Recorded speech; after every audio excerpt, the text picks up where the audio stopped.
And I remember when I got there on my first day of work, my then boss at the time, the director of that kindergarten, she actually showed me her tattoo. She had a tattoo on her like shoulder that was mafia tattoo.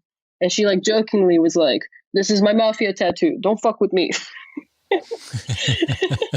So it was like kind of like a wild experience to like sit in this kindergarten. The walls were all covered with like pictures of Hello Kitty and hippos and all these cute things. But then you're like, damn, these people are all working in the mafia. Like, I better be on my good behavior here. You know?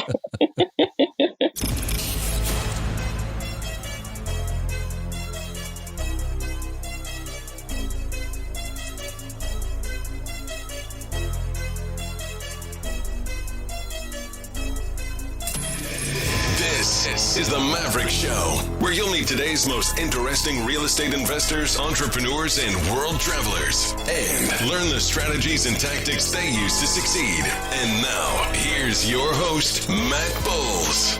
Hey everybody, it's Matt Bowles. Welcome to the Maverick Show. My guest today is Irina Popic. She is the co-founder and managing partner of Galactic, a multinational remote-first marketing agency that she built while traveling the world and scaled to nearly 100 staff people in under 3 years. Galactic provides companies with a suite of services ranging from copywriting and paid media to SEO, strategy, and analytics. Irina's clients range from Fortune 100 companies to startups and small businesses. Born in Romania, as a small child, Irina emigrated to the United States with her grandparents. She then grew up primarily in Chicago and is now a full-time digital nomad who has traveled to over 40 countries. She attended universities in 3 different countries, has an undergraduate degree in particle physics, and a master's degree in cultural anthropology. Irina, welcome to the show. Thank you so much for having me. Really excited. I am so excited to have you here. This is going to be such an awesome conversation. We've been trying to set this interview up for a while. We have. I'm super stoked that we are finally doing it and finally going to have this conversation because you have done some super interesting and amazing things. But first, let's set the scene and talk about where we are today. I am recording this from Washington, D.C. And where are you?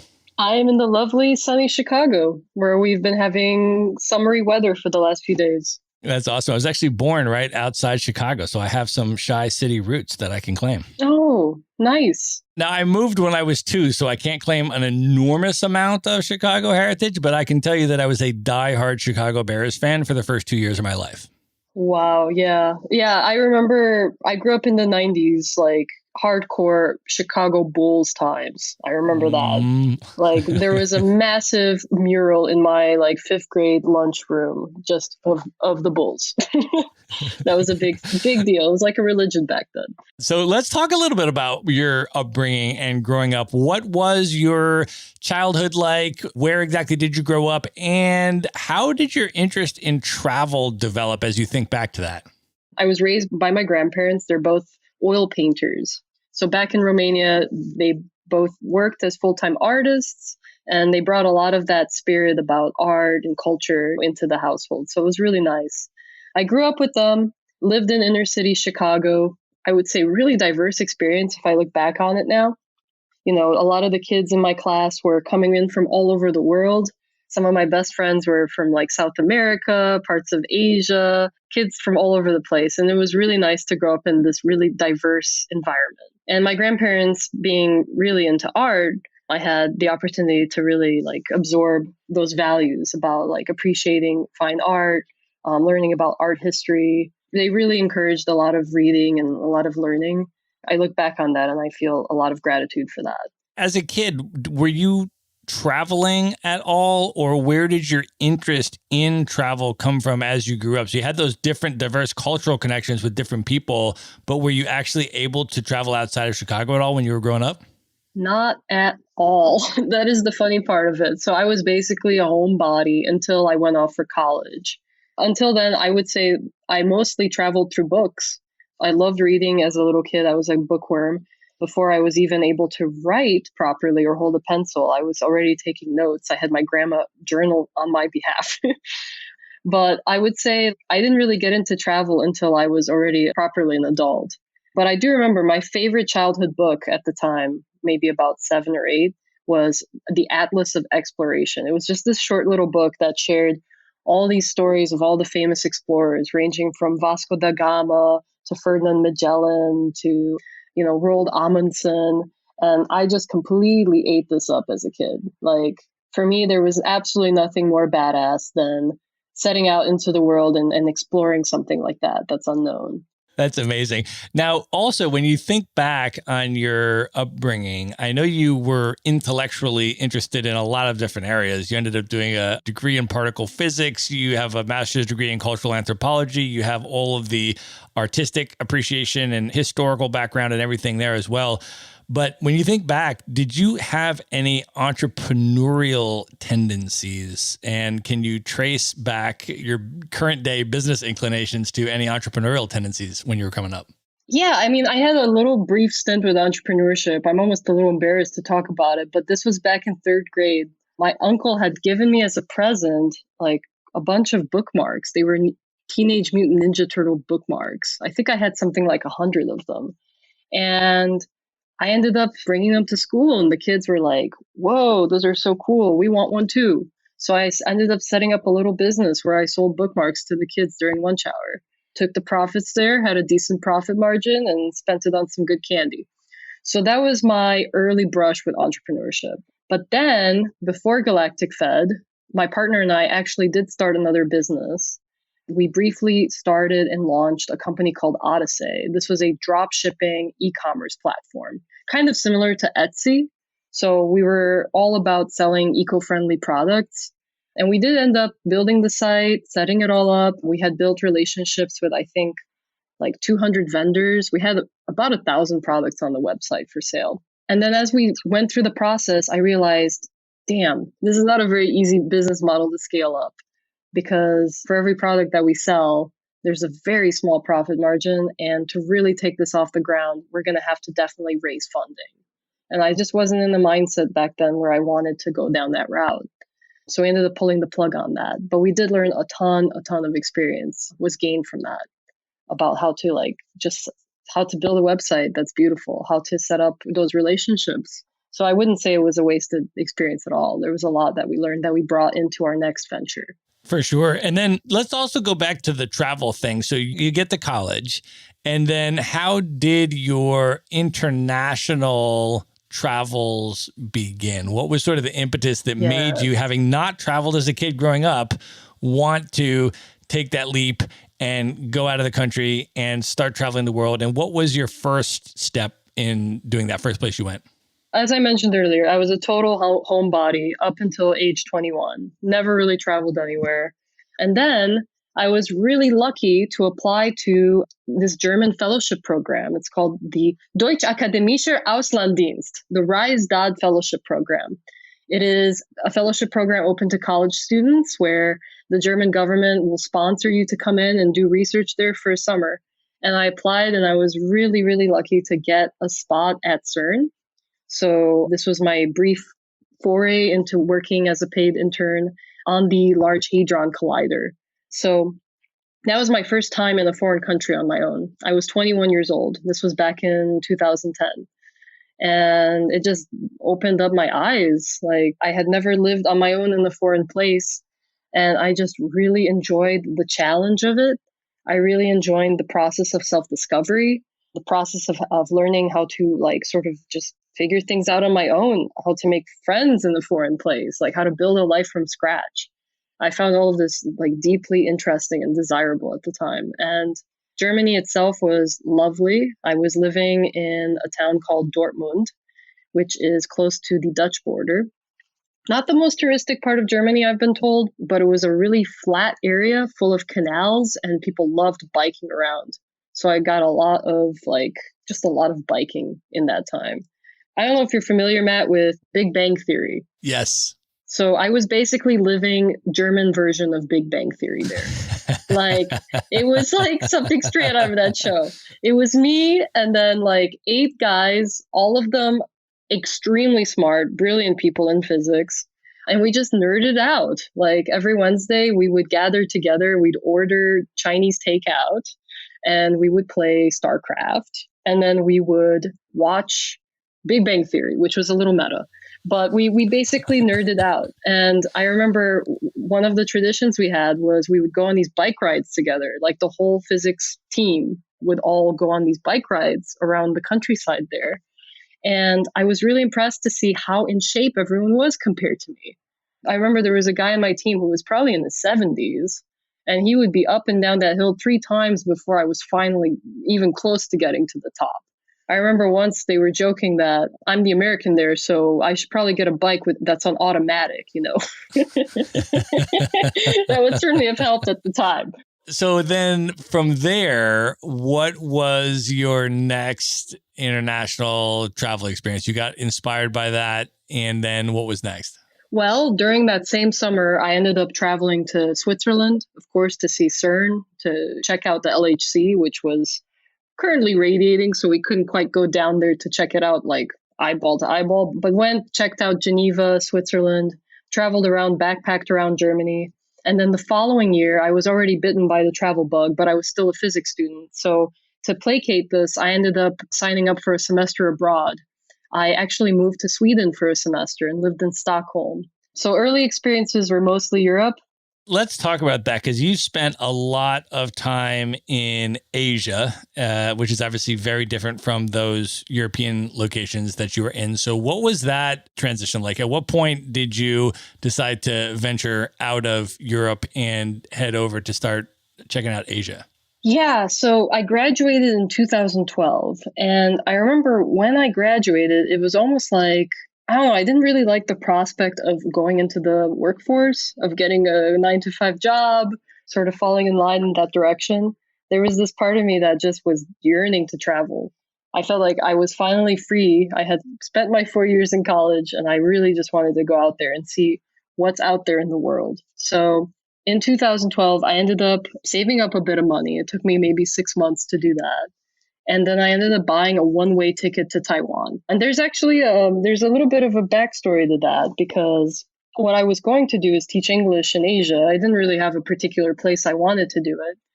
But I actually originally had my sights on South Korea. And I applied to teach English in South Korea, went through the extensive process there that requires like FBI background checks and whatnot, and got rejected because my fingerprints were too light. The ink they used was not strong enough. So that rejection came in like after I had already planned this whole trip to Korea, and then I had to quickly pivot in a new direction. So arbitrarily, I ended up in Taiwan. Wow, that's really interesting. I just spent some time in Korea. It's a really amazing place. Yeah. So that forced you then to choose a different country, and you picked Taiwan for your year of teaching English. Yeah, it was literally an overnight decision. I remember when I got the rejection from South Korea because of the poorly inked fingerprints, go figure, I was actually backpacking in Costa Rica with my ex-boyfriend. And I got the emails like, damn, I'm supposed to be leaving for Korea. So now I have to rethink things. So that's how I ended up choosing Taiwan, which luckily accepted me. The way it worked was I applied for the job while I was still in the States. So I already had a acceptance letter in my hand. I knew that I was going to be working for a specific company in Taiwan. All of that was laid out. I didn't have to just like fly there and then figure all that out for myself, which was really helpful. So this is going to be your first experience in Asia. You committed to at least a year there. So what was that like? You arrive in Taiwan, and what was the year in Taiwan like for you? It was a trip in every possible way. I mean, coming out of my life, and I had been quite a homebody until then with my limited travels to Europe, I almost felt the same sense of wonder you feel as a child when you're first discovering the world as a little kid. That's how I felt going into this trip in my early 20s. Everything was new. And I was working in a bushiban, which is the name of a private kindergarten there. So in Taiwan, they have public and private kindergartens. And so I was teaching kids ranging from like 3-year-olds in the morning. Then I would be teaching middle schoolers in the afternoon. I'd be teaching high schoolers some days of the week. And then I would be teaching adults in the weekend. So I really got a chance over the course of that year to interact with a whole slice of Taiwanese life from all the different age ranges. And I had the good luck of making a great friend there, a local Taiwanese guy who was my landlord, who really like took me under his wing. I got to meet his family. I really got a chance to spend time there hanging out with local Taiwanese people. Most of my time there, I hung out with local people, not foreigners. And there were just a lot of really interesting things going on there. Like, I remember realizing that most of the kindergartens are actually run by the mafia. So this is not like Godfather style mafia. This is like more of like a lucrative businessy mafia. But apparently in Taiwan, like a lot of the kindergartens, most of the electronics industry, also a lot of the fish markets are run by, quote, the mafia. And I remember when I got there on my first day of work, my then boss at the time, the director of that kindergarten, she actually showed me her tattoo. She had a tattoo on her like shoulder that was mafia tattoo. And she like jokingly was like, "This is my mafia tattoo. Don't fuck with me." so it was like kind of like a wild experience to like sit in this kindergarten. The walls were all covered with like pictures of Hello Kitty and hippos and all these cute things. But then you're like, damn, these people are all working in the mafia. Like, I better be on my good behavior here. That is unbelievable. Wow. So I've only been to Taiwan for probably like 4 days, just kind of like a long weekend. I spent the whole time in Taipei. I mean, it was amazing, right? I mean, like the night markets in Taipei are just like next level markets. bonkers, Yes. right? Yes. I mean, it was really spectacular, but I only got like 4 days there. And I've just heard that Taiwan is so amazing when you're able to spend more time, go to other parts of Taiwan outside the city and kind of get that deeper cultural experience and connection, which obviously you did over the course of the years. So, well, I mean, what were kind of some of your reflections by the end of that year? How had you sort of grown as a person from when you landed there to the end of that year? And what did that inspire you to do next? Like, what did that year kind of do for you as a person? Okay, starting with the more like practical things, I became a complete fruit fanatic. So Taiwan introduced me to the art of finding and eating quality fruit. I never thought this was the thing. Like, they have something like 7 different varieties of mango there. And I remember the friend I was living with there, the landlord guy I told you about, one of my closest friends to this day, he was a complete fruit fanatic. Every season, he would keep track of what fruits in season. We'd go out, we'd buy just crates and crates of mangoes, Buddha head fruit. I learned about all these new fruits I never even knew existed, as I'm sure you've seen in your travels too, Matt. And it was cool. Another thing I've learned was I actually spent a few months living with Buddhist nuns when I was in Taiwan. So while I was teaching, I also would spend a lot of time at a local Buddhist nunnery. It just happened to be like down the block from where I lived. And I always had a bit of an interest in Buddhism. This went back to my time learning physics in college. But when I was in Taiwan, I actually really got to get deep into that. So I spent a lot of time hanging out and even living a bit with Buddhist nuns, sort of learning alongside them, like just being a fly on their wall. And I think that definitely contributed to really some of the stress management techniques that I have that carry with me to this day. Wow. Can I just interject there and ask you to maybe share some of those? Like, what were the biggest lessons and takeaways from the Buddhist nuns? And what have you implemented in your life from that experience? I'd love to hear about some of the stress management techniques. Definitely. Yeah. Okay. The biggest one, I know this sounds super basic, but how to breathe.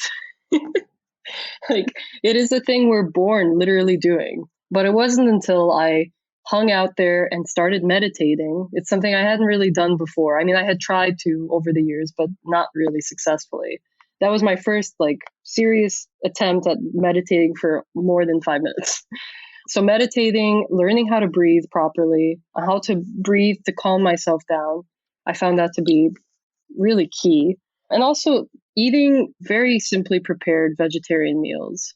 The nuns were very generous with me. Every time I visited them there, they always allowed me to dine with them. So we would sit in silence and eat like simple dishes of rice, bok choy.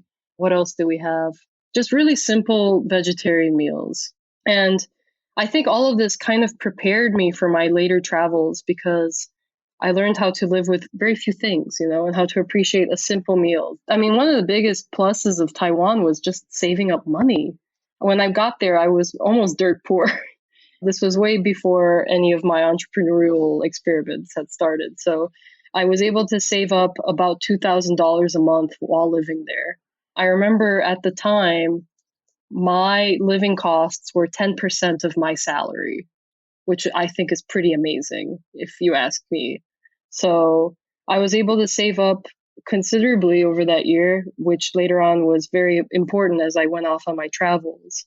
And so by the end of your year, what then was your next move? What did that experience in Taiwan then inspire you to do? And as that year was coming to an end, what were your next moves? Yeah, I don't even know if it was quite the end of the year, but halfway through, I was already planning my next move. And I knew that I wanted to spend a year just wandering.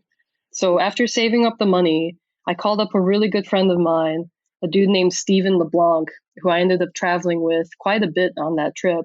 And we started planning together a journey. We wanted to do a journey to the West.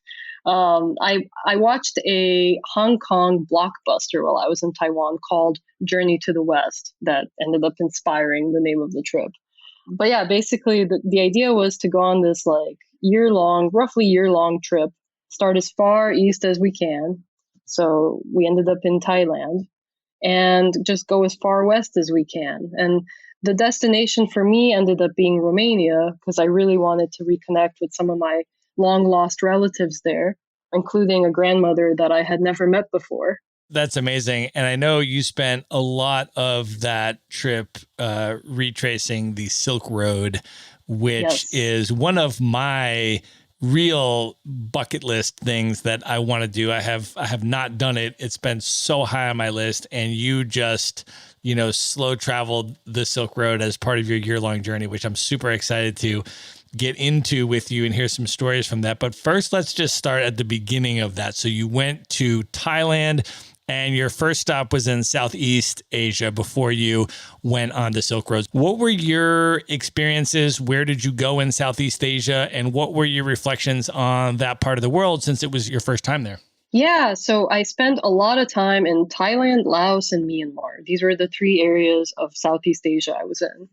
And for me, the most impressionable now, looking back, is definitely Myanmar. And it remains one of my favorite places. I think it's because it was such a closed off nation for so many years. So when I actually went there back in 2013, and I've been there a couple times now since because I loved it so much, it was like stepping into a time capsule, Matt. Like you really felt like that. I remember when I entered the capital there, Yangon, I felt like I was in the 70s. Like there were things going on there that I hadn't seen anywhere else in my travels. I didn't know still existed. Some good, some bad.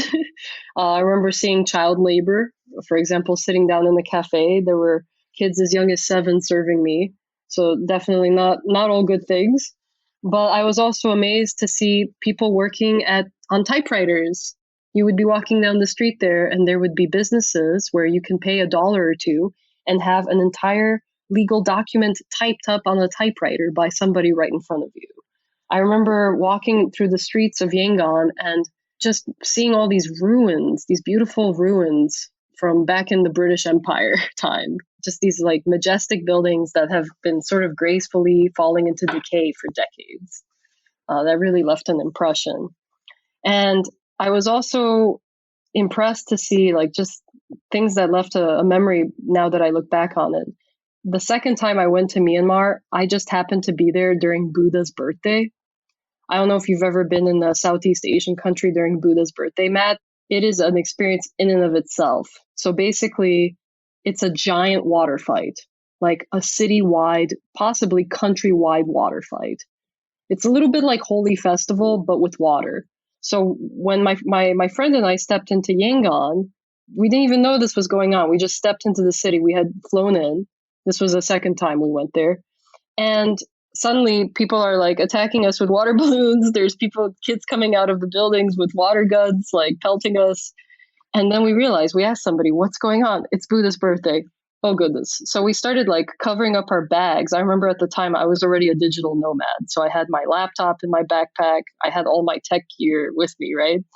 So a really nice old man helped me out and like covered my whole backpack with a garbage bag just to prevent it from being completely drenched. And I remember there were pickup trucks driving around. They had been outfitted to look like almost like a float in a parade.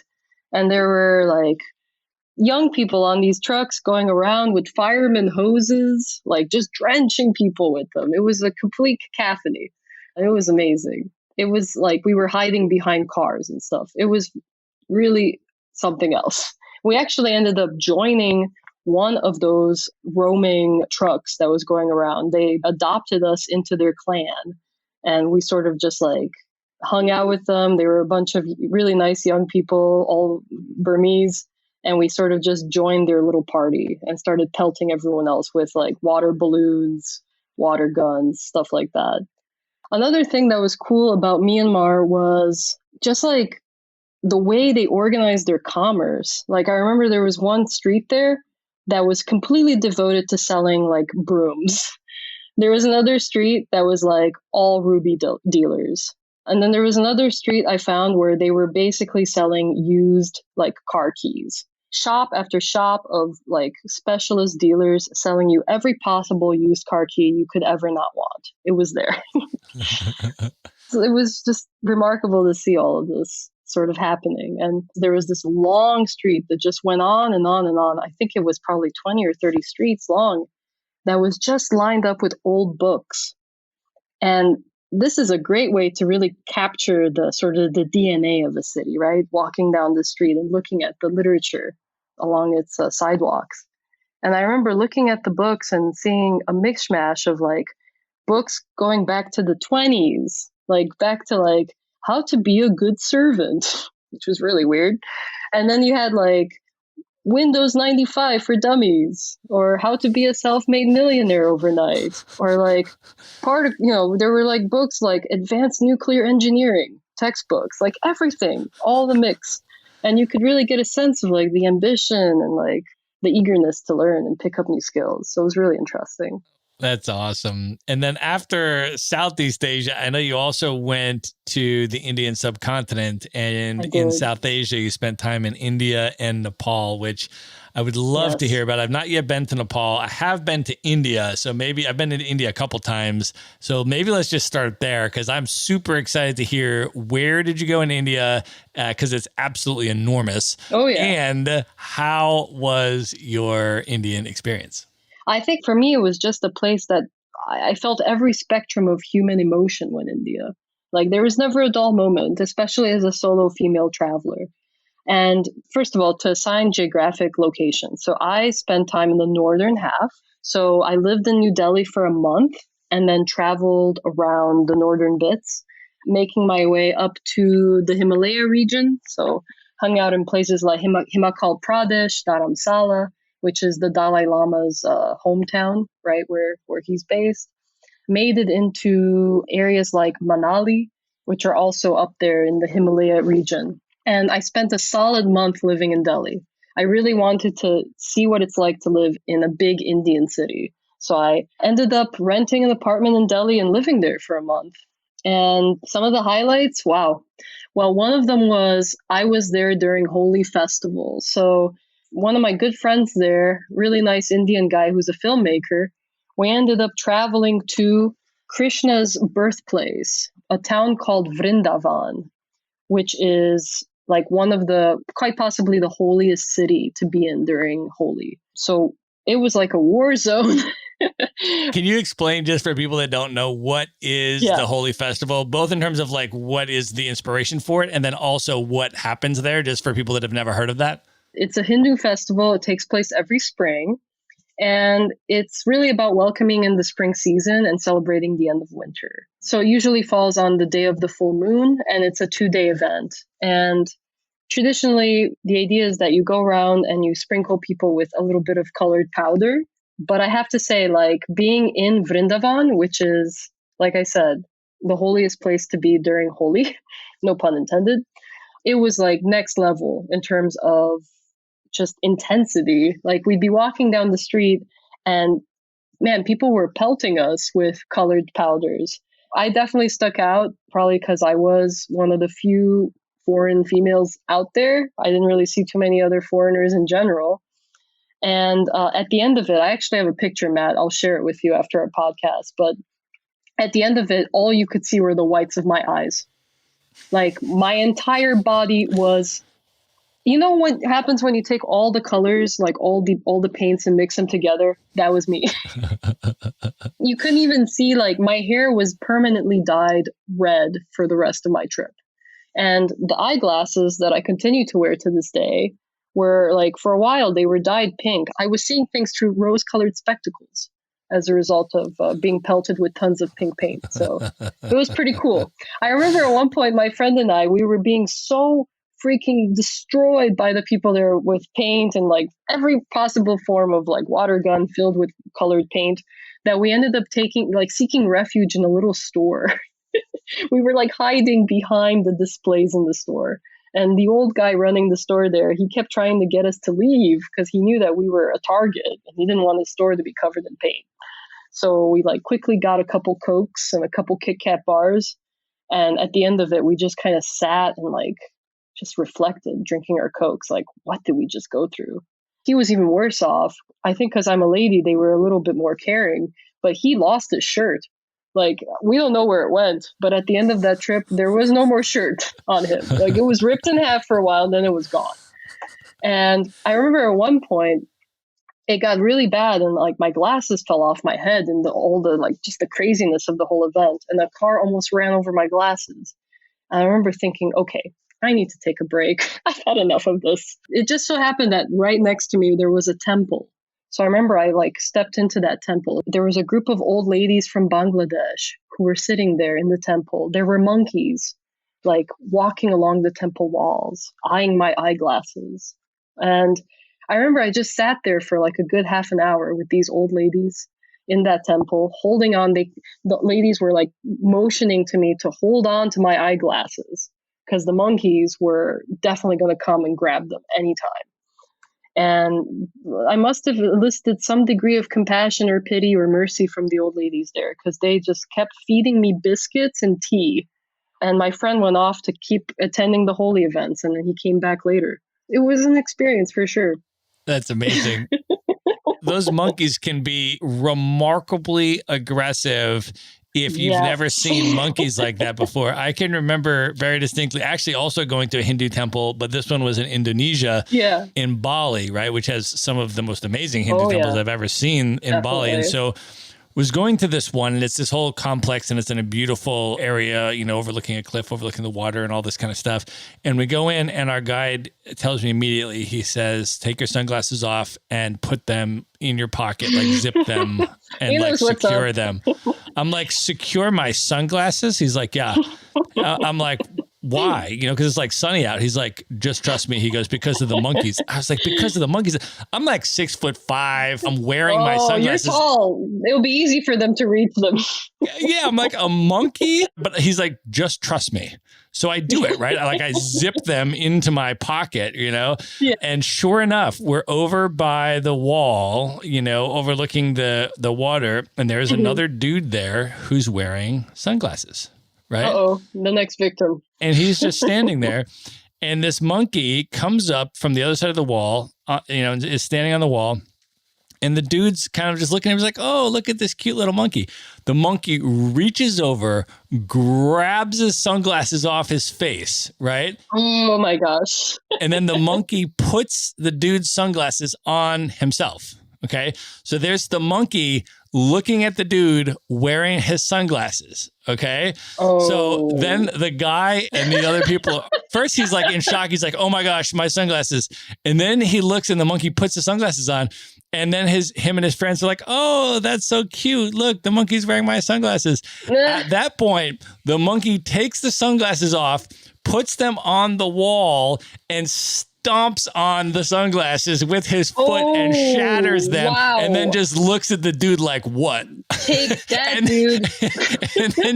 and then the monkey just takes off the other side of the wall. And I just looked at our guide and I was like, oh man, I am so glad that you warned me to take my sunglasses off. Oh my gosh. Yeah, that monkey was in it. He was in it for the blood. He wanted to show that guy who was boss. Gangster. He was gangster. He was gangster. Yeah, 100%. No doubt. So that is amazing. I mean, the other thing I'll say about India, though, is that it is maybe my favorite food in the whole world. Yes. Right?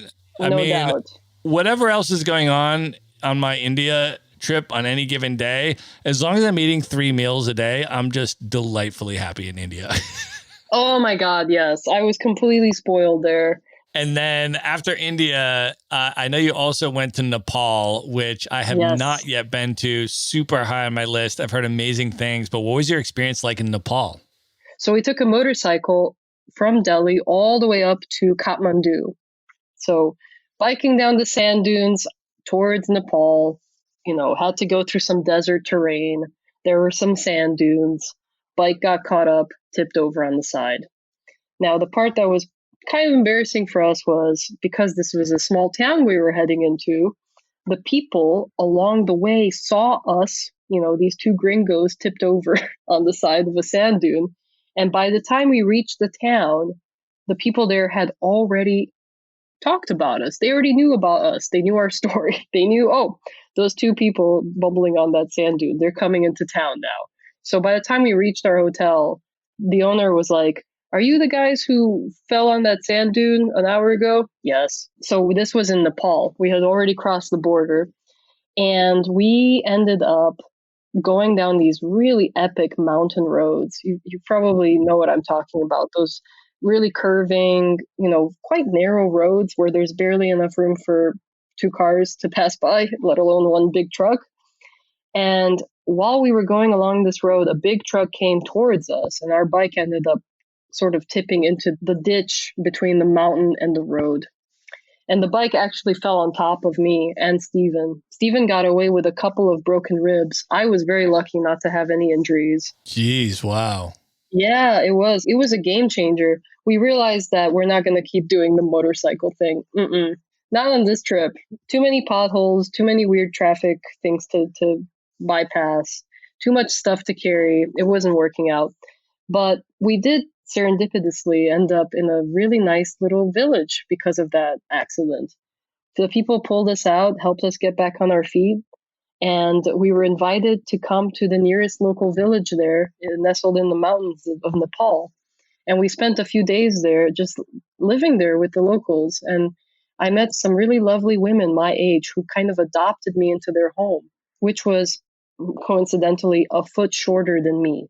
So when I had to enter their house, I was like a giantess. I was wearing these giant motorcycle boots, and I already felt big. And then I also entered their home, which was like a solid foot and a half shorter than me. So I was crouched the whole time I was in their house. But it was really like a tear-jerking memory because the girls there were probably 3, all of them my age. They gave me this present. It was probably one of their most cherished possessions. This is where the theme of hospitality and generosity really started to begin on the trip. I've never met such generous souls as I have on this trip. People are just genuinely nice. And they gave me the one book they had in their house that was really special to them. It was a copy of the Bible in Nepalese, which continues to sit. I'm actually looking at it now on my bookshelf. They gave that to me as a little present. Yeah, it was really special to just end up in this random little village I would have never ended up in if we hadn't ended up in a ditch with our motorcycle. That's amazing. And then didn't you tell me also that Nepal was the place where you got into a chess match and you had a bet on the chess match or something like that? Oh, yeah. So when I was in Kathmandu, Stephen and we went to a sushi bar, as one does.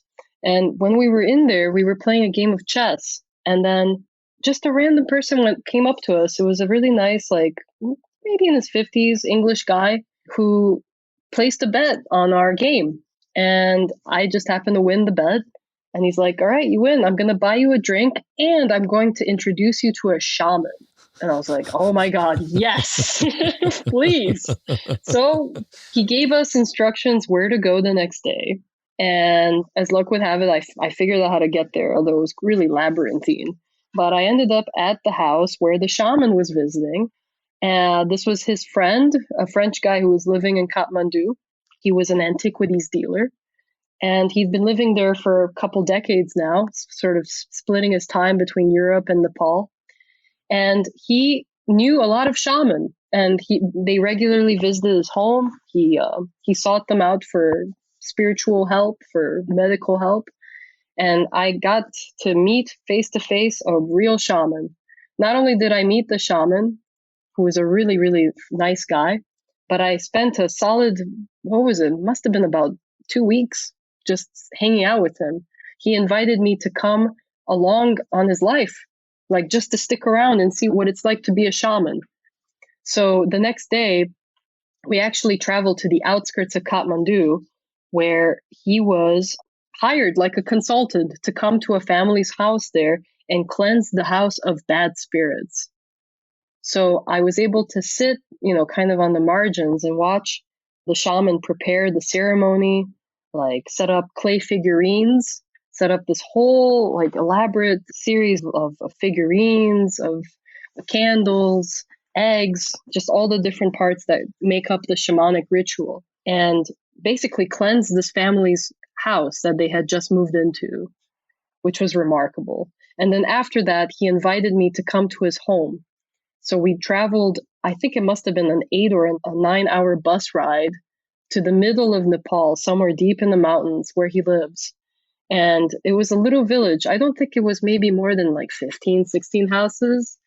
And I stayed there for a week, got to meet his son, which was also very interesting to see what it's like to be sort of an apprentice or the son of a shaman.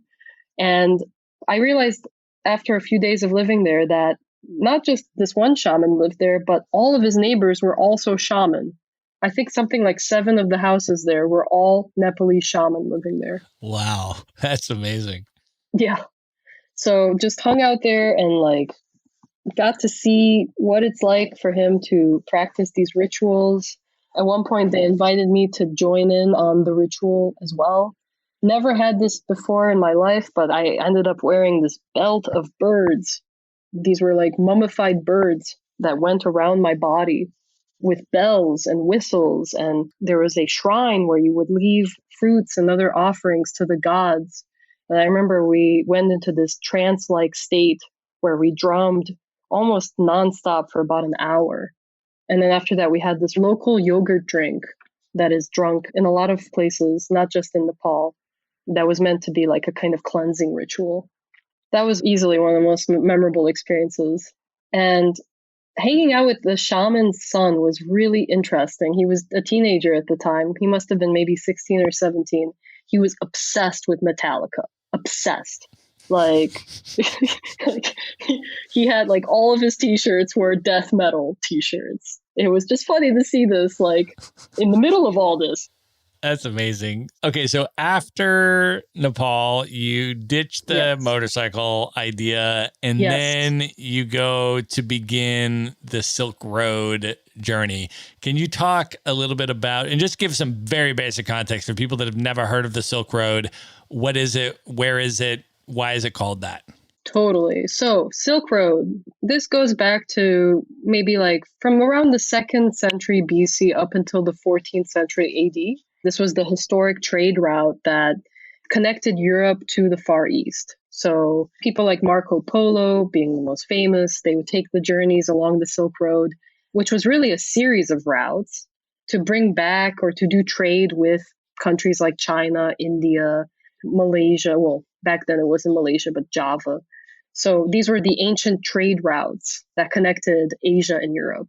And it's really, really interesting to go there because you don't see a lot of foreigners coming into those places, especially not Americans. So traveled from Kyrgyzstan, where we flew from India to Kyrgyzstan. And then the idea was you were going to start in Kyrgyzstan because you can start as far as like Western China, I think, right? Like all the way over in Xi'an. But you guys were going to start in Kyrgyzstan and then go all the way through Central Asia to Turkey and then continue on to Romania after that. That was your route, right?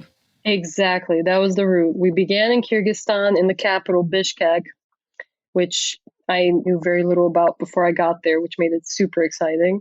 And then made it overland all the way to my destination being Romania. So for Central Asia, I've never been super high on my list. What was that like when you got to Bishkek? What was Kyrgyzstan like? How was your experience? Kyrgyzstan's really special to me because it is over, I don't know if you know this, Matt, but it's like about 80% of its surface area is snowy mountains. Wow. Yeah, it is a beautiful, pristine place. And there's just so many places for you to just get lost in the nature there. So the places that were the most special to me in Kyrgyzstan were just spending time in the mountains there. I actually ended up traveling to one of the highest altitude lakes on the planet. It's called Sankul.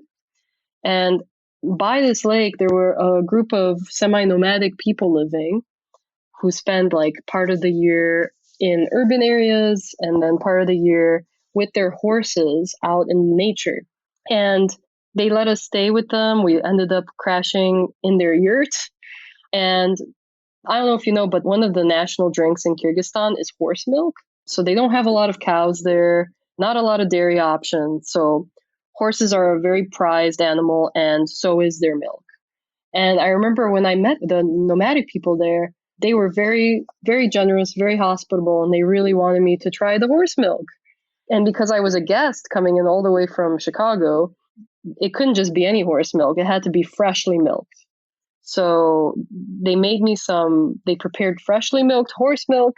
There were like a whole family clan gave me a cup of fresh, hot horse milk, and they stood by, like eagerly waiting for me to take a drink.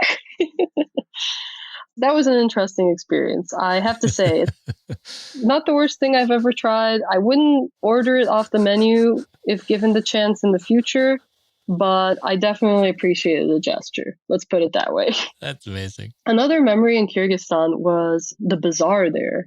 So there are 3 major bazaars in the world, right? One of them's in Iran, one of them is in Istanbul, and then one of them is in Bishkek, actually. So it is one of the largest shopping experiences you can have. This thing just stretches on and on. It's actually a collection of a dozen different little bazaars. You can easily spend a whole week just wandering through this giant shopping market. And that was, for me at the time, my eyes dropped. I had never really seen anything like this before. And I remember as I was wandering through that bazaar, I just happened to pass through the section where televisions were for sale. And I just walked through the aisles there where people were selling televisions, and I stumbled upon a birthday party. Like the people were just having a random birthday party while selling televisions there. And I remember they saw me there and they're like, "Oh, where are you from? Come, join the birthday party." And I suddenly became a guest of honor there, and they brought out the vodka and they were serving up slices of cake. And I made the mistake of complimenting their music. So they're like, "Take the music." They were giving me the CDs. Like, I learned very early on the importance of not complimenting anything, because the moment you compliment something, they will give it to you. Wow. This is how deep hospitality goes there. And this actually goes back to Marco Polo's days. I was reading a book on his travels when I came back from this trip, and just studying more this idea of hospitality that is so different from what we're used to in the West. They really believe out there that guests are a gift from God. So guests are treated in a very special and very generous way.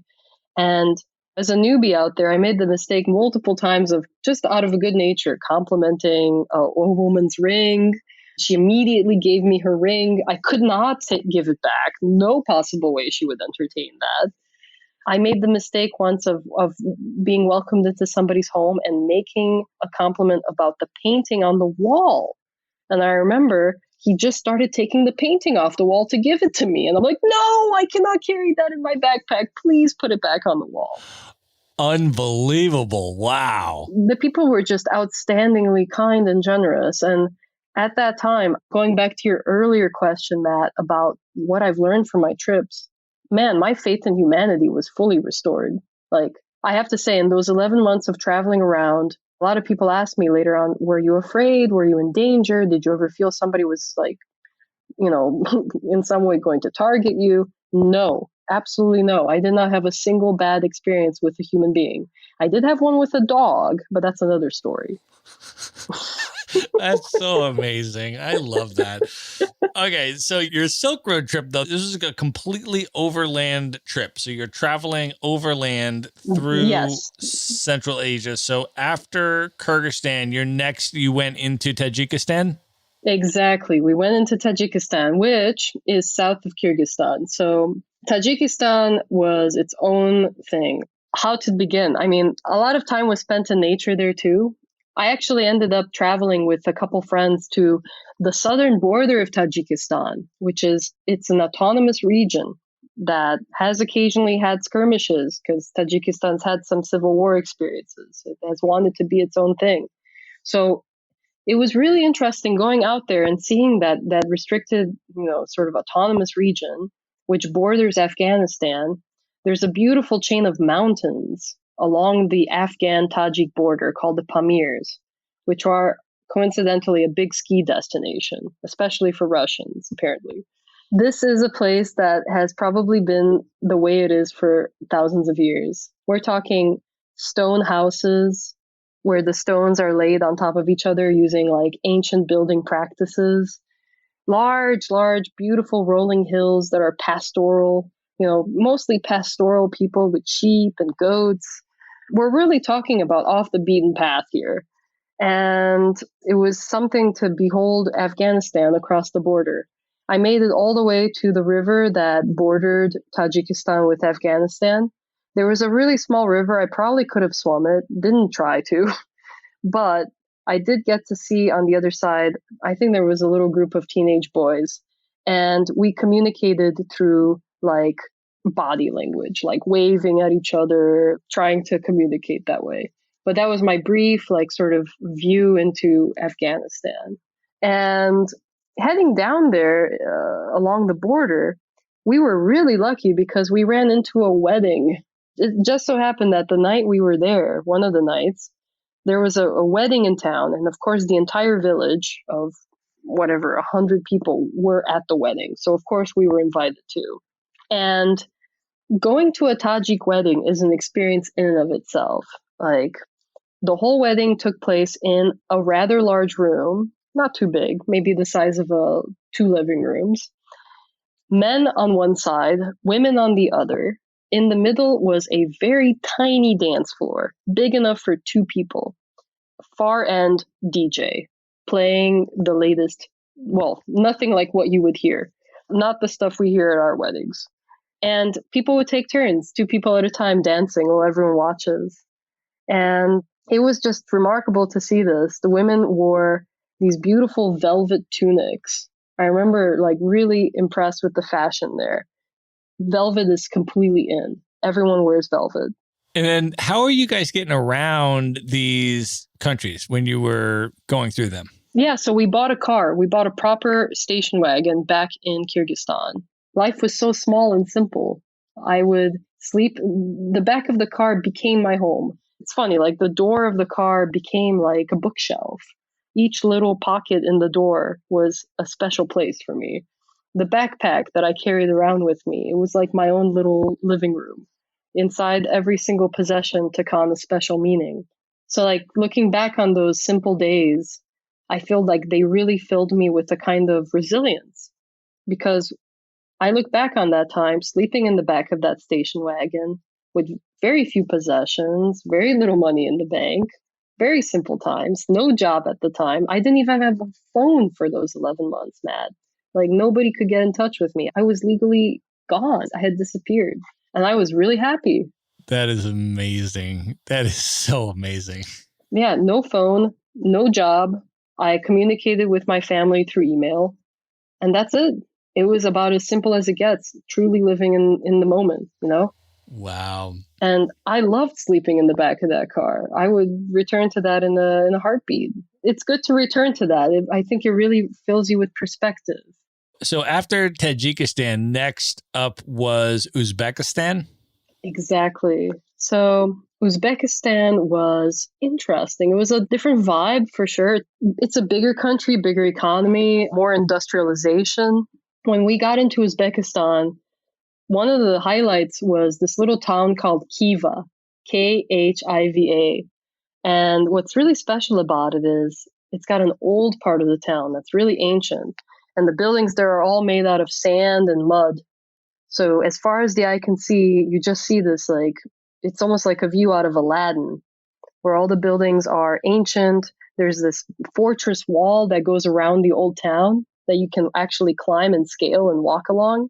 And I remember the family that I was staying with there, they let me sleep on the rooftop because that is technically the nicest place to sleep. Because at night, all the females of the household, all the girls, all the sisters, they go up and they sleep on the rooftop because there are no bugs, no mosquitoes. You just have the like perfect, like balmy evening, full moon out. It was perfect. Like I would go up there, bring my tea, lay out my sleeping bag. I'd have the full moon lighting my way. And then I would have this amazing 200-degree panoramic view of this ancient stone city, stone and sand city. Wow. There were little bits and pieces of the city that were this beautiful, like turquoise blue from the mosques, you know, those famous like blue mosques that you see in Uzbekistan.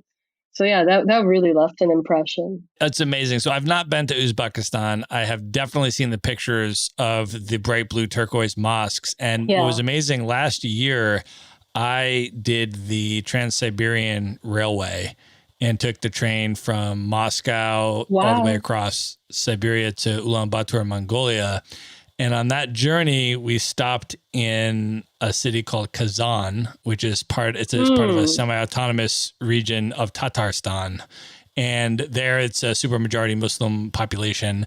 And they had there those bright turquoise blue mosques, which is what I associate with Uzbekistan, because I've seen pictures and I was like, oh my gosh, this is amazing. And it was like unbelievable. Like, I mean, it was just absolutely gorgeous. The architecture was stunning. Yeah, I mean, it is just next level. I'm so glad you got to do the train trip. That is something that's been on my bucket list for a while. Yeah, we'll have to trade tips here because you want to do the Trans-Siberian and I want to do the Silk Road. So we'll definitely exchange details on that. But that's amazing. So then after Uzbekistan, you crossed the border into Kazakhstan. And what was that experience like? How was Kazakhstan? I really can't say that we did it justice. We just drove as fast as we can through it. We wanted to get to our next destination. But where we were in Kazakhstan was the southern part. First of all, Kazakhstan is a massive country. A lot of the cities are more towards the north. We passed through the southern part, which was some of the most desolate regions I've ever seen. Like, we drove for hours and there was nothing around, like just completely flat, barren land. But then when we finally ended up on the other side, we reached a really nice town bordering the Caspian Sea. And there we started inquiring about how to cross the sea. So what we discovered was there are actually multiple ships that cross the Caspian. None of them are like ferry type ships. They're all ships that bring supplies, industrial supplies and stuff like that. But even us as backpackers, we can secure a cabin on the ship.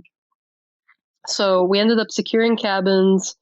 And then we just had to wait for the ship. There's no set schedule. I think we waited about a week in that town and just stuffed our faces with pizza and drank Cokes and watched the sea life go by until the ship came to port. And then we got on the ship. And on that ship, it was us and a bunch of truck drivers. So I got to hang out with the truck drivers for a solid 2 days. These guys were passing through the Caucasus with their trucks, entering into Europe. And it was very 70s. I think the inside of this ship was solidly made in the 70s. So a lot of like fake wood lining on the walls. There was kind of this like 70s style bar there. where you can order food. Like one evening I ordered spaghetti that was on the menu. So they brought out literally spaghetti, but no sauce, no sauce. And I was impressed by just the journey there. I felt like I was sitting on this ship for ages, but we did make it to the other side. And then we were suddenly in Azerbaijan. That's amazing. I spent about a month last year between Azerbaijan and Georgia. So I got to do a little bit of the Caucasus, super interesting region of the world. But I know you also went to the Nagorno-Karabakh disputed region between Azerbaijan and Armenia, right? So I would be really interested to hear how that experience was for you. Yeah, so as you probably saw in the news, Matthew, it's not looking too good right now there. There are some increased violence happening, which is very sad to see, especially because I had been there just a few years before when it was quite peaceful. First impression was, of all the places on the trip, we had GPS with us, right? We actually had 3. We had 2 backups. And this was the one place in all of our travels where the GPS did not work. I don't know why. It just didn't work. It's like it couldn't register where we were. So we were sort of nowhere. And when we got to this region, we visited areas that had seemed to have been frozen time. Like there were towns there that had been completely razed to the ground, bombed, ruined. And the ruins were still there. And you could still walk down the fields there where the overturned, rusty tanks were still there. And my friend Monique and I, this really great German lady I was traveling with, we were like, we definitely want to avoid stepping on a mine. So we were following in the footsteps of, or sorry, not the footsteps, in the hoof steps of cows. There were lots of cows on those fields. And we figured, Wow. all right, if a cow goes kaboom, then, well, we won't be following in that direction. So we followed in their hoof steps, walked around there, walked along those ruins there, saw the ruined towns that just a few years before had been part of the big wars going on there, and tasted fresh pomegranate fruits, because even in the most war-torn, deserty places, you're going to still find just a giant, like, wild orchard of pomegranate trees. I'll never forget that. That's amazing. So what were some of your takeaways or reflections on traveling through the Caucasus? Because you also went to Armenia, Georgia, Azerbaijan as a region. What did you think? Yeah, for me personally, as a Romanian, I felt almost like there was a cultural connection. The Caucasus is kind of the in-between area, right? Not quite Asia, not quite Europe, technically Asia, but it really felt like I was in an extended part of Eastern Europe in many ways, for me personally. While I was there, we drove around a lot of the natural places there and just saw a lot of castles, a lot of ancient towns that were, again, like built hundreds of years ago out of stone, had a lot of cheese pies. This is one of the most popular dishes there. It's called khachapuri. And it's a really decadent, rich, cheese-filled piece of bread that, let me tell you, after a day of driving around and or hiking around, you come home, you drink a little wine, you eat this cheese pie, you're all good. So we had a lot of that. Got a little fat, I have to say, but it was totally worth it. We traveled through. I did quite a fair bit of hitchhiking in the Caucasus, actually, and I found it to be very easy to hitchhike, not just there, but also in Central Asia. In between our travels along the way in the station wagon, I would also go off on little detours and hitchhike. And what I found interesting in Georgia is people were more afraid of me getting in trouble by somebody else picking them up instead of them, that they would pick me up instead just to be protective of me, which I found interesting. Wow. So there was this general fear that somebody else could cause you harm. So let me be the good Samaritan and step in and help you, type of thing. I guess was kind of funny because at the end of the day, nobody was causing anyone harm. And actually, in these countries, hitchhiking is a very, very popular way to get around. You see 5-year-olds hitchhiking. You see old ladies hitchhiking. There's just not a lot of public transport in some areas, so hitchhiking continues to be the popular way to get around. Wow. And then you went all the way across Turkey from the very far eastern part to the very far western part to get to Bulgaria. And what was your Turkey experience like? Turkey was profound. So we spent, of course, a lot of time in, the classic places like Istanbul, Cappadocia, got on, did the hot air balloon ride, all that stuff. But what really sticks out now in this conversation, Matt, is what it was like to be on the east side of Turkey, which not a lot of tourists go to. And particularly, I made it all the way to the border with Syria. And back in 2013, that was kind of a hot place to be because ISIS was starting to flare up in Syria, in Iraq. And we were, I think, maybe 14 kilometers from the Syrian border, which was absolutely packed with Turkish military at the time. Lots of tanks. Really interesting to see all that unfolding. And in the middle of all of this, I visited a town called Hasan Keyif, which if you look it up, it's a really special town. It's very old. It's one of the most continuously habitated places on Earth that you'll find. And at the time, it was just something to see because since then, I don't know if it has happened yet, but I read recently in National Geographic that the town will be completely submerged underwater because they're building a dam.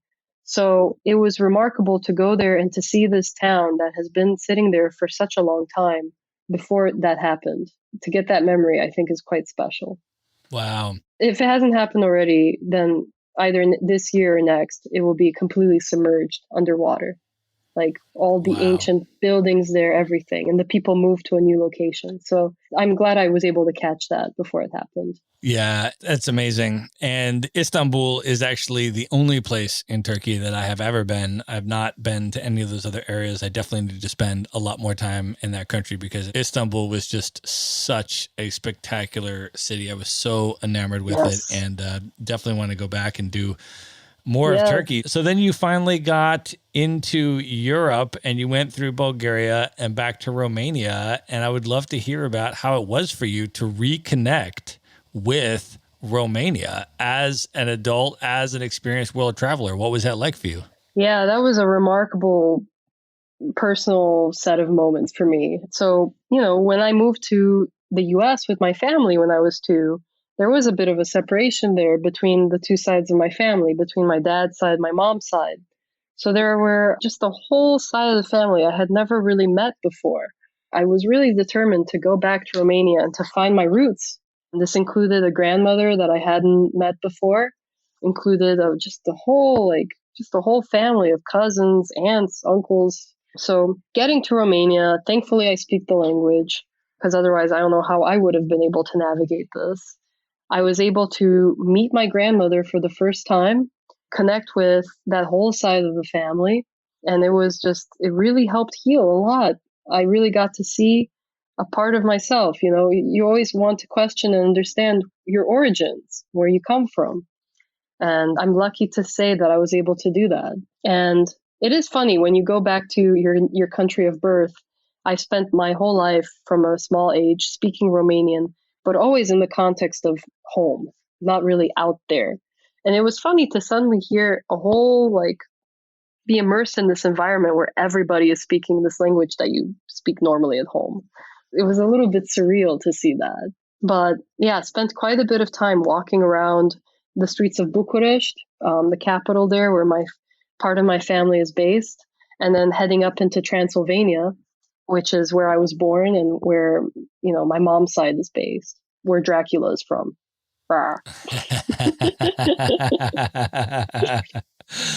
Did I mention he's my great-grandfather? Probably should drop that.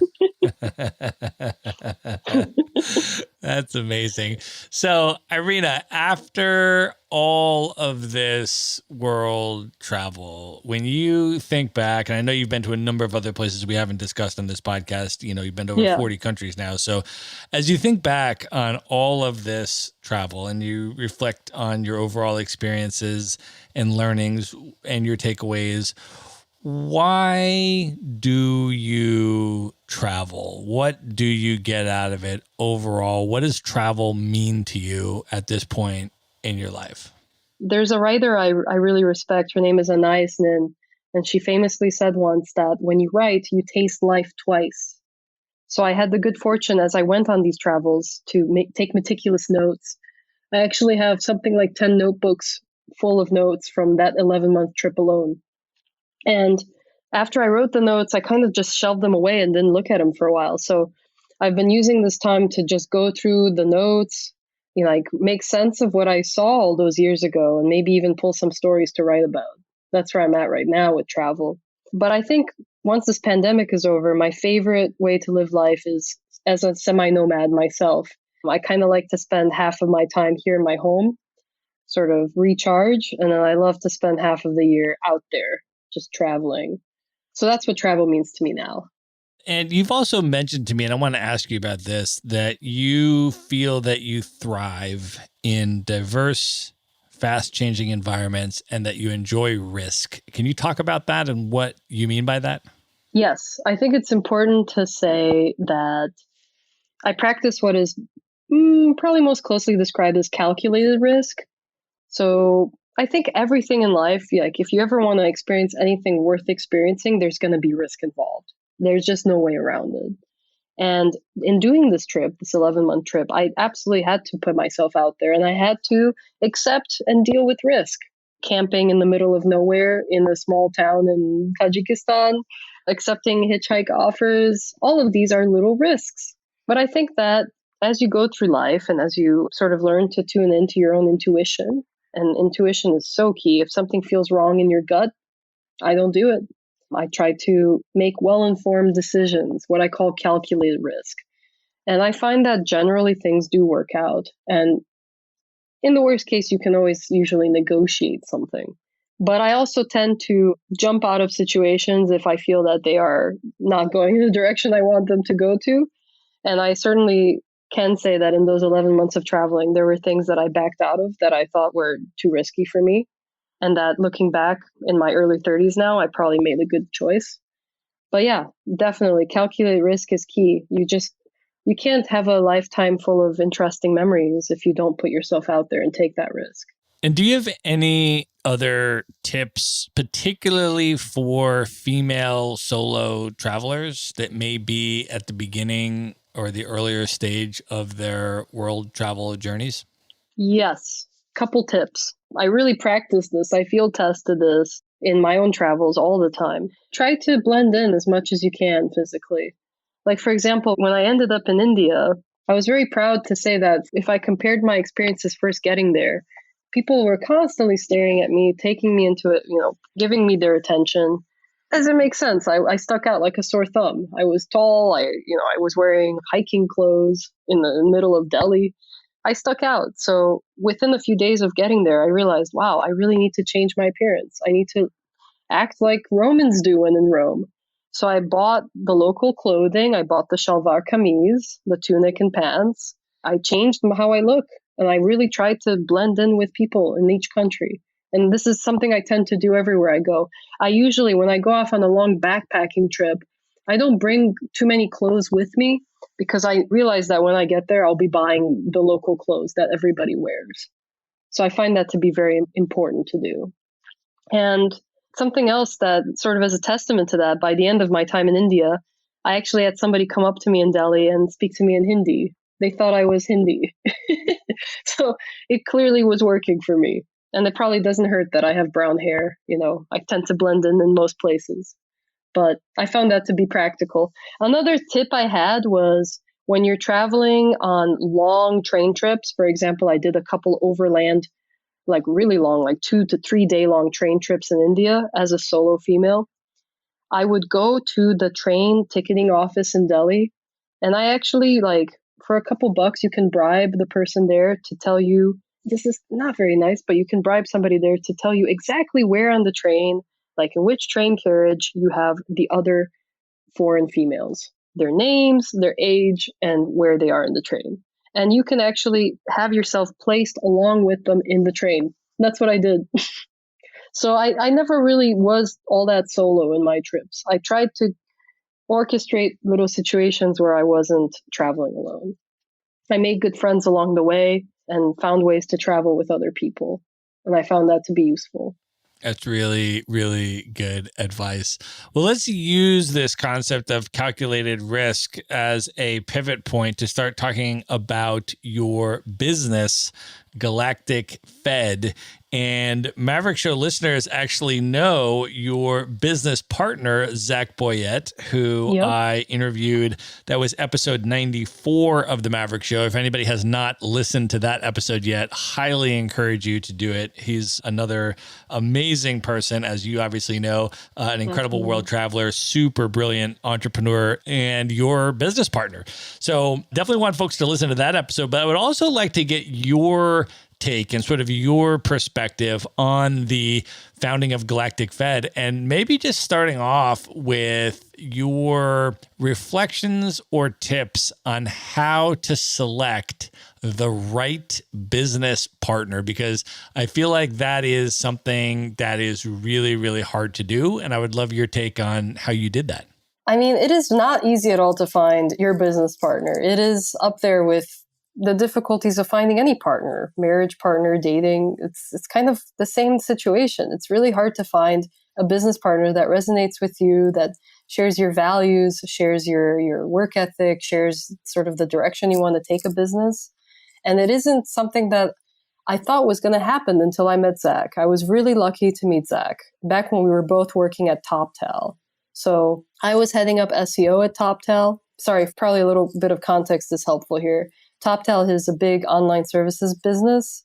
That's where I actually started in SEO. And I was lucky to be promoted there to heading up their SEO channel within a few months. And Zach was running their paid media channel. So very complementary services, right? SEO and paid media. And Zach and I actually, because this was a remote company, TopTal is a fully remote company. I never really got a chance to meet Zach, except like once in the time we worked there. We did a remote on-site meeting with the rest of the team. And we just kind of hit it off. Like, we realized pretty early on that we have very similar sort of trajectories in life. We're both entrepreneurs, right? He had previously started Rexy. I know he mentioned this in his interview. He had already also worked on different startups before. I had done the same.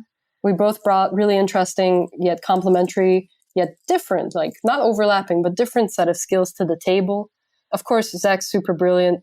He brought to the table a lot of creativity, inventiveness, technology. He had worked with big companies like Procter & Gamble.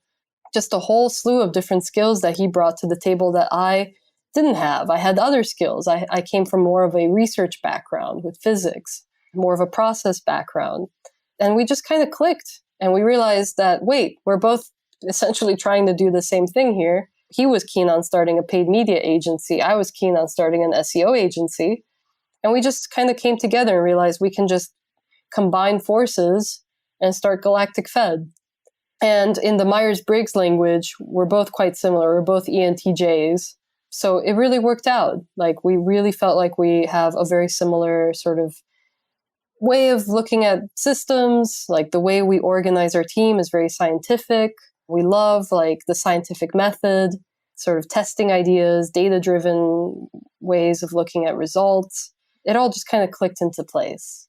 That's amazing. And can you talk a little bit now about how Galactic Fed formulated their service offerings? What is it that you do offer to businesses? Yeah, so there were different approaches to this philosophically, but we decided that instead of trying to own all of marketing, which is a giant space full of a lot of specialized areas, we wanted to stick to just the things we know really well, that we can really speak to authoritatively. And in our case, that's going to be paid advertising and SEO. So our bread and butter continues to be, to this day, organic growth marketing and paid ads. And we branch out within those, because those are two really big, rich fields. We branch into things like content creation, building ads for a variety of different channels, link building, social media strategy, all the different little moving parts behind SEO and paid ads. All right. So now I'm going to ask you the $1 million question, Irina, which is, and I know this because I've been in business for a long time myself. I want to ask you about the value proposition of Galactic Fed vis-a-vis other digital marketing agencies, because the reality is that there's a lot of digital marketing agencies that say that they can perform in the areas of paid social media advertising, SEO, and so forth. And the reality is that the super majority of them cannot. And I want to ask you, what is the difference between Galactic Fed? What is the value proposition? What are you guys able to do well that most other agencies are not able to deliver on consistently? That is the $1,000,000 question, Matt. I mean, there's different ways of answering that. There's the front end answer, and then there's the back end answer. So I'll start with the back end answer. What makes us kind of unique is the fact that we're both scientific people. I come from a physics background. Zach comes from an economics background. We're both, deeply entrenched in this technical way of looking at things. We love the scientific method. We love the idea of not just going in blindly into a problem and trial and erroring our way through it. We approach things in a very methodological and very systematic way, where we lay out a hypothesis, we test it, we look at the early stage results, and then we decide to scale accordingly. That is our tried and true approach. And we work with clients to come up with experiments that make the most sense for their space. At this point, we've worked with such a varied sort of group of clients over the years that we have a lot of learnings to pull through from different industries. Another thing that sets us apart is the fact that over the last few years, we have grown primarily through inbound marketing. The majority of our clients are very happy with us, so they refer us other clients. So this has kind of snowballed over the years, where we have happy clients referring other happy clients. And because we want to have, the results speak for themselves, we're constantly publishing new case studies on our website, showcasing what we were able to do to help the brands grow. Oftentimes not anonymized, so you can see real results from real companies of how we were able to help them achieve their growth goals. And what would you say are the biggest mistakes that businesses are making right now in this area, either because they're trying to do it themselves in-house or they've hired the wrong agency? But when somebody comes to you and you take a look at what they're doing with either paid advertising or SEO, what are some of the biggest mistakes that businesses are making right now that you're able to help them correct? I'll speak to SEO here because I head up the SEO part of Galactic Fed. But I think that we've absolutely surpassed that age where it makes any sense to treat this like a hacker science. We're completely outside of that way of thinking at this point. I really like to liken SEO these days almost to being a lawyer. Our job as SEOs these days is to take Google's canon, which is published on the internet. You can find their best practices clearly stated in sites like the Google Webmaster Blog and other resources published by Google. And really, our job as an SEO person is to really stay on top of algorithm updates, stay on top of best practice recommendations, and advise your clients on what those best practices are. And one of the biggest things we have to do is educate, don't keep it a black box. This is, I think, a mistake a lot of agencies do. They keep their services a kind of a mystery, like a black box. But really, it's not about that. It's about taking the knowledge you have as your client's SEO lawyer and building documentation and just giving that knowledge away for free. Like, give that knowledge away for free, help educate your clients on best practices, because it takes more than just an agency or a couple of agencies working with a client to bring SEO results. You really have to have the engineers on the team, and I'm talking about the client's team. You got to have the engineers, the writers, the PR people on their team. Everybody plays a hand in SEO best practices. So it's in everybody's best interest to keep lines of communication open and help keep everybody up to date on what those Google best practices are. All right. I also want to ask you to, putting on your business owner, entrepreneur hat, I want to ask you from your perspective, how did you and Zach scale this company from a brand new startup that the two of you founded to almost 100 staff people in under 3 years. I want to ask you if you can talk about the actual scaling process at that speed, and then also any managerial tips you have for running a completely distributed remote team. Definitely. All right. Well, let's start with the second question. That's a little bit easier to answer. So managerial tips. Yeah. I mean, thankfully, Galactic Fed, we've been fully remote even before it was cool, right? Before COVID hit. We've been remote from day one, largely because Zach and I were really inspired from our time at TopTal, which is also a fully remote company. We were able to learn firsthand what it's like to be in that kind of environment, which we found to be really thrilling. And now that remote team management is becoming increasingly mainstream, it's pretty clear that this is here to stay. It ain't going anywhere now. So it is really crucial that executives learn to lead and inspire a team virtually. A couple tips I have are, and some of these really mirror what it's like to manage a team face-to-face, but the first tip I have is to learn to let go of the reins and trust your team. There's really no way around this. And something I've learned, especially along my journey, is learning how to relinquish control, learn to trust the expertise of my team. Because really, at the end of the day, there's nothing more motivating to your team than knowing that you trust them to do their job well. This is the greatest motivator of all. This is what we've seen time and again. Something else we've noticed as we've scaled up our team is it's pretty easy when you have a team of 5 people to wear a lot of hats and step in the different parts of the process. But as you scale that from 5 to 10 to 20 to 50, 50 plus people, it's pretty easy to become the bottleneck of your own company. So my tip is do not become the bottleneck of your own company. Make recruiting a priority. Don't just make it a priority, but make recruiting top people your priority. There's absolutely nothing more worthwhile investing in than investing in the best people you can find. And hire enough people around you so that you have the means to then spend that time making smart decisions quickly. And I would say that has been a huge part of our success. You asked me, how did we scale in less than 3 years to such a big company?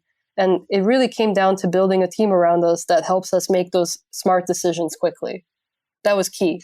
We've invested. We could have taken more of our profits with us, but we decided to reinvest it time and again into our brand, into growing it, into cultivating a team of the best people we can find.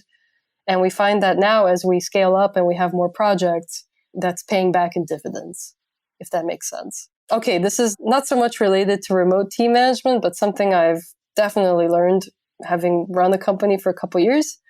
Make sure that the problem you're solving is one that you truly care about. When you jump into a venture, you're not really just jumping into a job. You're really committing to a lifestyle that's going to be yours for years to come. So I found it absolutely crucial that I care deeply about the problem I'm working to solve. And, day to day in Galactic Fed, I get a ton of satisfaction from helping empowering brands that are doing good. Like lately, we're starting to work with more and more nonprofits, for example. So it's really refreshing to sort of work with companies that are doing good and helping them grow. And also marketing, kind of like podcasting. Marketing is a very eclectic space. So we meet a lot of really interesting people from all walks of life there. So it's really never a dull moment. That's awesome advice. I want to ask you one more question before we move into the lightning round, Irina. And I want to ask you about your personal productivity techniques and how you structure your day. Do you have morning routines? Do you have evening routines? What's your optimal day structure or week structure for being as productive and getting as much output as you do on the business side? Before the pandemic hit, I was a semi-nomad. I find that I personally work best when I have a change of scenery every couple weeks.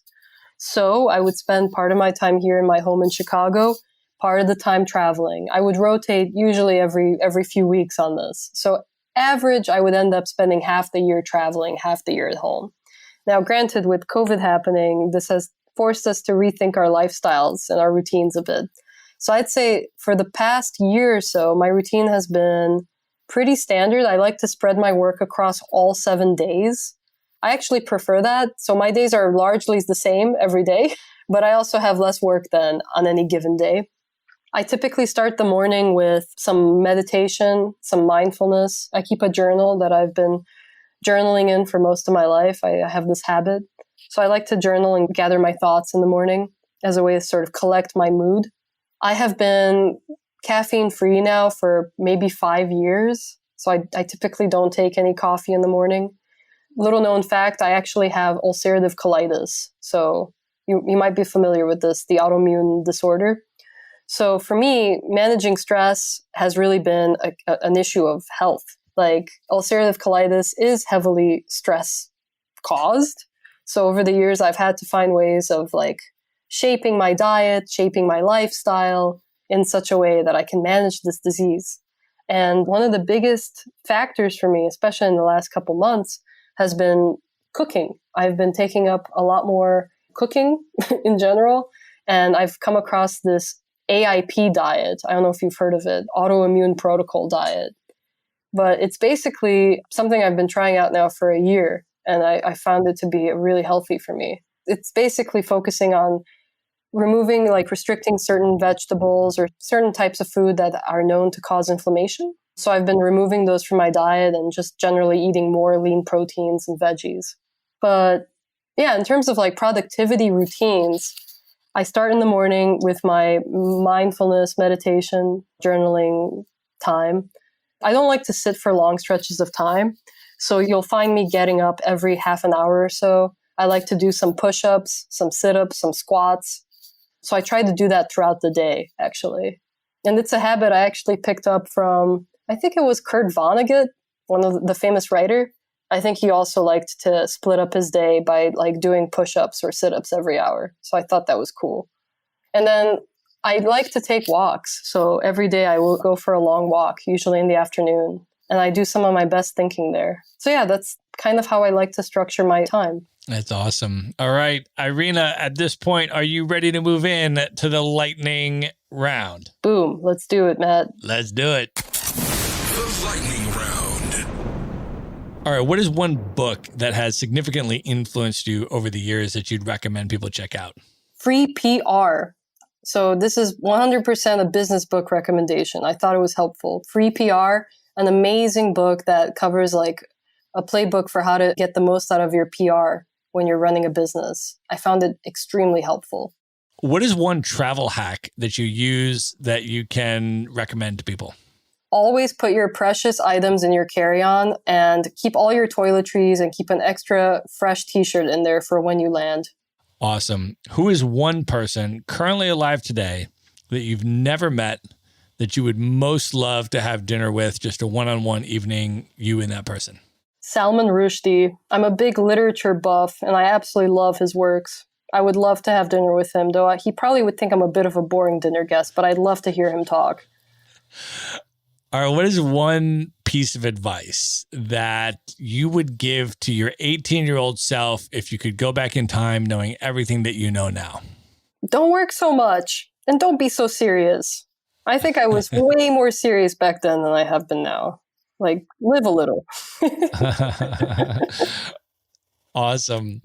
Okay, of all of the places that you've traveled, 40 plus countries and many places within those countries, what are your top 3 favorite travel destinations of all time? All right. First one, Himalaya region in Nepal, Kyrgyzstan, and India. Basically the beautiful mountain areas. Nice. All right. What are your top 3 bucket list destinations, places you've never been that are the highest on your list you most want to go? All right. At the top, definitely Papua New Guinea. And then basically all of the Pacific. I would love to see Kiribati and Vanuatu. Awesome. All right. Irina, I want you to let folks know how they can find you, follow you on social media, contact you, and learn more about Galactic Fed. And maybe you can even say who would be sort of the ideal customer for Galactic Fed. What type of business would be an ideal customer for you in case anybody's listening that would be interested in your services? Totally. Well, first of all, please, if you're listening to this, do not be a stranger. I do not bite, even though I am from Transylvania. You can find me on LinkedIn. Just search for me there, Irina Papik. Please add me. I will be more than happy to chat with you. And you can also email me at irina@galacticfed.com. In terms of working together, I mean, we've worked with a variety of different brands, from early stage baby tech startups that are about to secure their Series A to Fortune 100 companies, Fortune 500 companies like Shell. So I would say, yeah, we're open to any type of company that is interested in an agency that has scrappy startup experience, because that brings a whole new type of marketing that you don't usually see at the corporate level. And we find that fits really well in a fast-paced, hyper-growth type of company. Amazing. All right. We are going to link all of that up in the show notes, folks. So you can just go to one place at themaverickshow.com. We're going to have Irina's LinkedIn handle there. We're going to have her email address. We're going to have the website for Galactic Fed, all the stuff on how to contact her, as well as everything else that we talked about in this episode, including all of the cool places that she has traveled that we discussed. All that stuff is going to be in one place. Just go to themaverickshow.com. Show notes for this episode will all be listed out there. Irina, I want to thank you so much for being on the show today. This was a blast. Matthew, this was absolutely awesome. Thank you so much for having me on the show. Good night, everybody. Be sure to visit the show notes page at themaverickshow.com for direct links to all the books, people, and resources mentioned in this episode. You'll find all that and much more at themaverickshow.com. Learn how Maverick Investor Group can help you buy cash flowing rental properties in the best U.S. real estate markets, regardless of where you live. Schedule a free phone consult today at themaverickshow.com/consult. Now you can buy rental properties with tenants and local property management in place, so you don't have to be a landlord or a rehabber. To get your questions answered and discuss how Maverick Investor Group can help you meet your real estate investing goals, schedule your free phone consult today at themaverickshow.com/consult. If you like podcasts, you will love audiobooks, and you can get your first one for free at themaverickshow.com.